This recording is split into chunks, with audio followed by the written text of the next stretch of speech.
Sports Interaction is your home for NHL playoff betting. You know, for those teams that you cheer for. Right, Steve? I bet on the Leafs to win by 2.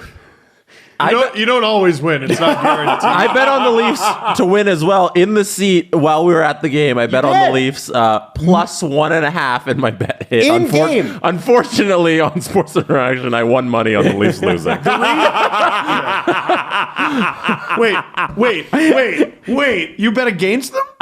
No. I bet them to win, but I got plus 1.5 goals. Oh. So I live bet. I love live betting the Leafs when they're down, and I did it when they're down 1-0 on sportsinteraction.com, and I won, but the Leafs lost. So Sports Interaction, you already know, it's Canada's sports book with the most competitive odds. Sports Interaction makes it easy to deposit, easy to play, easy to cash out. Kind of like what Jesse did. Join now and see all the sports betting has to offer. Head to sportsinteraction.com/SDPN. That's sportsinteraction.com/SDPN, which is what Jesse did mid-game. 19 plus. Please play responsibly. So let's start from the beginning. There was a collision in the previous game between Kadri and Binnington, and there's actually a defenseman from St. Louis in there as well. Calle Rosen, who they were traded for each other. Yes. With each other. Excuse me. That's right. Now, obviously, the collision is a hard collision, and it leads to Jordan Binnington sustaining an injury that is going to keep him out for the remainder of the series at least. And, you know, if you know anything about how the playoffs have run for the St. Louis Blues, you know that, you know, they started with Husso, but really have been riding Binnington, right? So it's a big loss to have your goalie go down like that. You've been playing very well. What were your thoughts on the original play between Rosen, Binnington, and Kadri? I thought it was really unfortunate. It didn't seem like a targeted thing to me. No, he didn't run the goalie. It was two guys going for a loose puck, and they end up taking out the goalie. I mean, it does happen. Sure, it does. It does happen. Happened in Tampa and Toronto. Jesse? Happens all the time. In the play, I think post game, because that was game 3 on Saturdays when that happened. I thought post game, when Kadri was recapping the play, I thought he did the best job of describing what happened there, because he was talking about it's the weak side defenseman who comes over and kind of pushes Kadri towards the net, so he doesn't have really an option to go anywhere but towards Binnington, and he gets a little squeezed. There was no intent on running the goalie, and like you said, Adam, they were really riding Binnington, and I made the case for Binnington for Conn Smythe last week with Steve on the Jesse Blake Sports Report. Starting to look that way for a while. It was because he was playing unbelievable, and St. Louis rallied around this, be like, "Oh, Naz is trying to take out our best player," and that's not what happened in that play at all. It's a shame that he got pigeonholed for this when it was really Rosen who squeezed him. Now here's where things escalate, because that's a hockey play. And if you're a St. Louis Blues fan, you have every right to be pissed. Yes. If that happened to Jack Campbell in the St. Louis or in the Tampa series, I'd be like, fuck. But this is where things get ratcheted up a notch, because after the game, Nazem Kadri is talking on camera, I believe, to the TNT panel. Yep. And he looks around him all of a sudden, mid answer. It was weird. And he's like, somebody just threw a water bottle at me. I think it was and I believe that he insinuated that it could have been Binnington. Yeah. Or that it was Binnington. Now, have we got confirmation that it was? Another reporter, Baugh, I think his last name was Peter Baugh. Is that his name? He said that it was Binnington. Okay. Mm-hmm. So I don't know if there's footage. We do have confirmation. Yeah, there is confirmation. So Binnington. Every year in the playoffs, I learn new reporters. And yeah, of course. Sorry. Listen, you're not going to know every reporter. It's okay. Yeah. It's okay. Not every reporter knows us. It's all good. Binnington. This is where it gets problematic, because Binnington, other than the fact that he causes shit and then walks away all the time. Mm-hmm. Sorry, Blues fans. All the time. Fake punches guys, comes out to center, talks a lot of shit and lets his teammates kind of pick up for him. That's what he does. He also has a history of racist tweets against brown people. If you remember, there were some 2011 tweets that were pulled up when he was a much younger man. Might even have been a teenager at that point, and he was tweeting about OHL. I don't even know. I don't even need to get into what he was tweeting about. However, he was tweeting about it, and it was racist. And I don't know. I believe there was an apology issued. Tweets but are still there. Are they still there? And they super don't need to be. Are they still there? I have never heard about this. You haven't? No. Oh, man. Oh, yeah. It happened. Came out right around the time they were either in the playoffs or it was right after they won the cup. I can't remember. Well, because he wasn't much of a factor in the NHL picture. Yeah. And it wasn't until, man, he didn't make it. He didn't make it to the NHL as a regular until long after he was drafted. Mm-hmm. Yeah, that year, 2019. Yeah, and then I don't know how people discover these things from 2011, 2012, but yeah, they found some pretty shitty stuff. Oh, wow. So this is from 2019. There are 2 tweets from January 25th, 2013. Binnington was 19 at the time, so he was 13. An adult. Okay. 3 tweets, actually. And when asked about it, Jeremy Rutherford asked him about it. He said, "It was a while ago when I was a teenager. It was just a little sarcasm and joking around. That's what life is about. You live and you learn and you grow as a human. I'm just here to play a couple hockey games." So it was a non-apology. And obviously... Don't want to be a distraction. Right. And so... That'll be a theme. So then... So obviously, there's a little bit of the fact that Nazem Kadri's background is what it is. And Binnington's background is what his is in terms of the racist tweets that have been associated with him. And... from there on, St. Louis fans start to attack Nazem Kadri. Now, you don't find out about this in the moment, obviously. We're not, we don't find out about it till the next day until we find out there was a report that the police were involved and that potentially Nazem Kadri received so many threats that he was under police watch 24/7, like armed guard. Yeah. The tweets that or Instagram messages that his wife posted that Mike Stevens then reposted, those are the ones she put out there. I'm willing to bet the ones that the police are aware of are not those ones. I would bet that too. Which means they're worse. Yes, because if you put that out there, then there's legal implications, right? So you have to... Potentially, yeah. Yeah. So all of this happens. And then going into the game, and Jesse, if you could bring up Craig Berube's clip, they asked... So Craig Berube is aware of all this, by the way. He's aware of what happened with Nazem. He's aware of Binnington's pass. He's aware of the throwing of the water bottle. And then he's aware of the abuse thrown at Nazem Kadri because it had broken several hours before. And what was the other? There was another incident with the NHL. It's like where I feel like it was Alain Vigneault a couple of years ago. And he's like, yeah, I just don't. He was like, it was like Black Lives Matter. And he's like, I only focus on hockey. I think it was during Black Lives Matter. I think you're right. It was in the bubble when everything was going down with George Floyd, and the NHL was extremely disappointing through that whole situation. And yeah, a whole bunch of coaches were asked about that, and they were just like, I'm here to play hockey. Yeah, I'm here to be in the bubble. I've lived so much in a bubble that I've not seen the front page of the news for the last month. And so, anyway, long story short, Berube is given an opportunity, guys. Given an opportunity to say, I don't agree with what Nazem Kadri did. I feel like X, Y, and Z against my goaltender. However, it's fucking bullshit what's happening to him right now. If you're a fan of the Blues, we don't want you if you're doing this kind of shit. That's all he has to say. It's a perfect answer. Like, that's not even a tap in, Adam. Like, it's right there on the lip of the hole. And all you got to do is basically blow the thing. Yeah. And you got a hole in one. And he right here smacks the golf ball onto a neighboring golf course.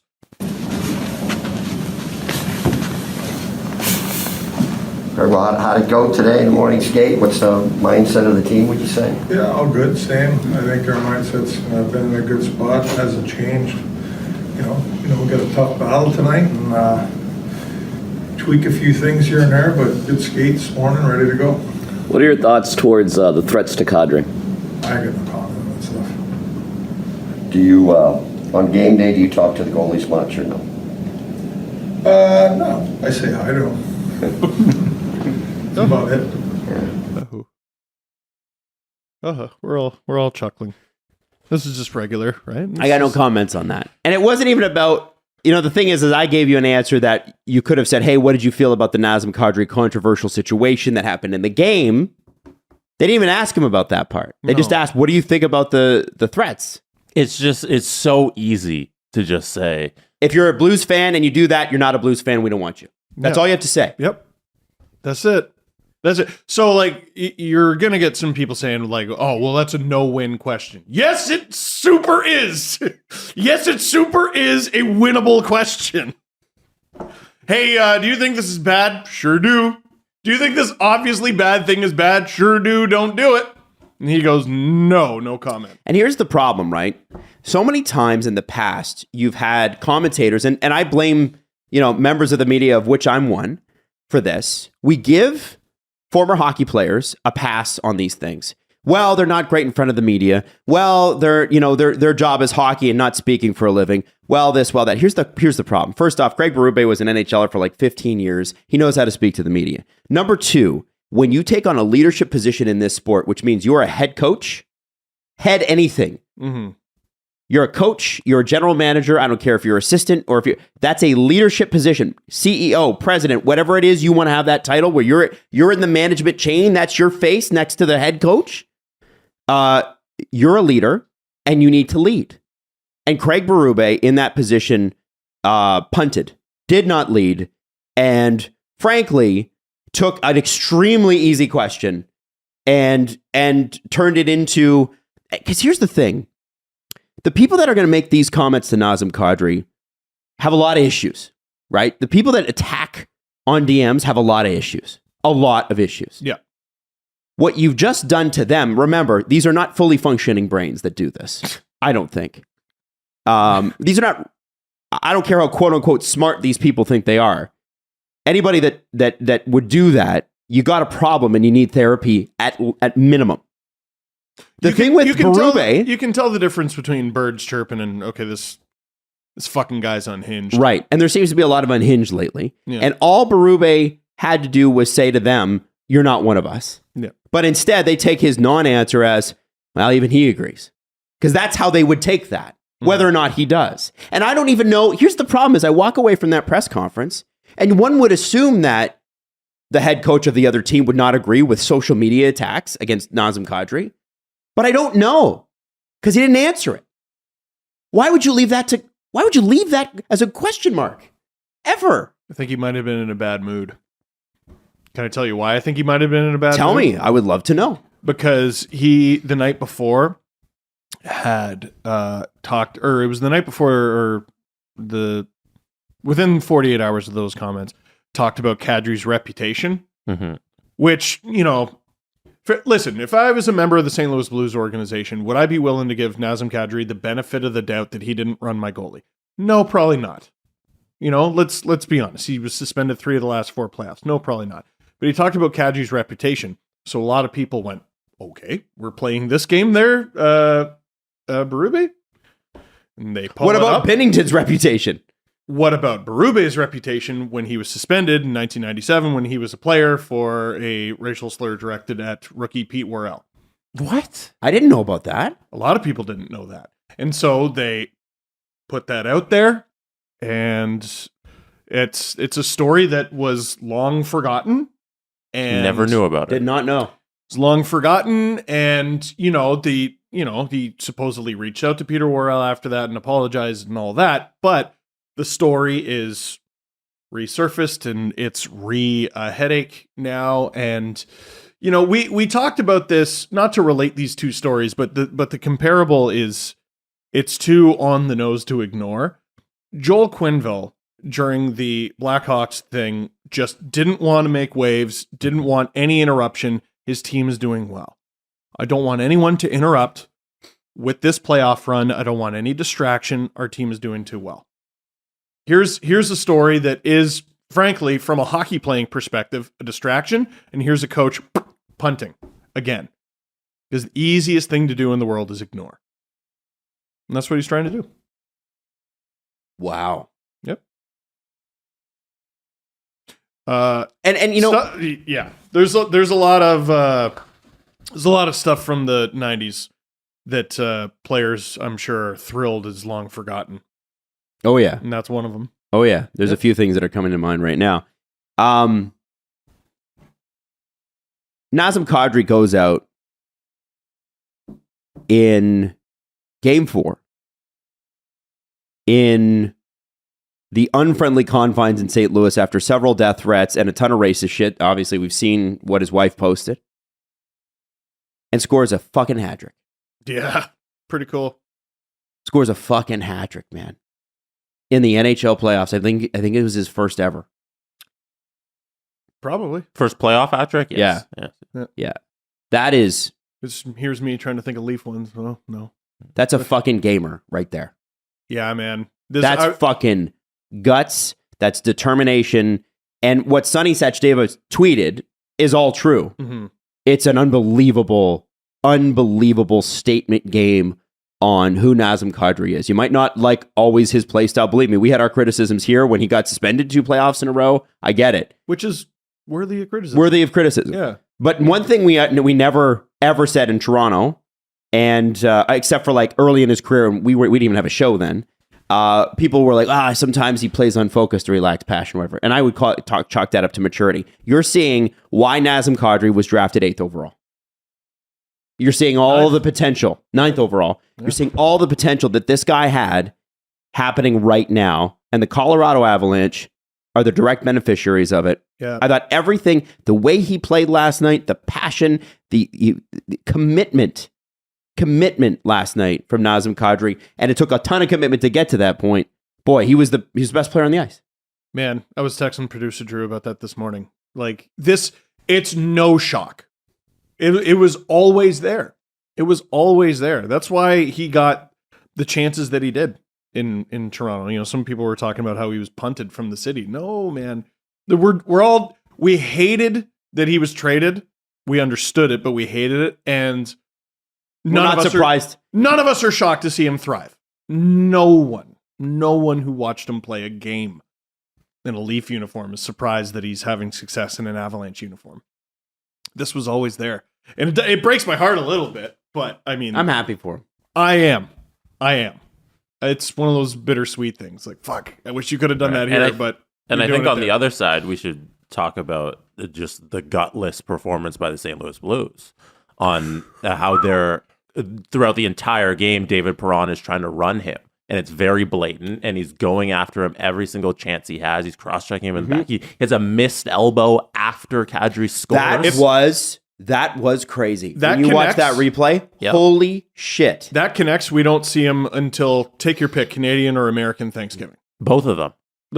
Sure. Suspensions and injuries. Yeah. Yeah. Imagine Kadri is blindsided by that, knocked unconscious. Yeah, we can't see David Perron for a long time. And you talk about a player losing composure. You know, we talked about potential Conn Smythe candidates for the St. Louis Blues if they were to go all the way. David Perron. Mm-hmm. David Perron's had an unbelievable playoff. Mm-hmm. He's been spectacular. And he was useless to the St. Louis Blues with the mindset that he brought into Game 4. Which is, he didn't want to play hockey. He wanted to beat up on Kadri. 100%. That's and that is you can't win like that. Listen, lay a beating on your opponent, fine. But he played completely distracted, zero head in the game. And you're one of their best players. The Blues can't afford that. And it cost their team directly because the Blues were still in the game. There was a point where it's 3-1. And then they, just by going at the guys, they caused a 5-on-3 where the Avalanche scored their 4th goal. And at that point, it was over.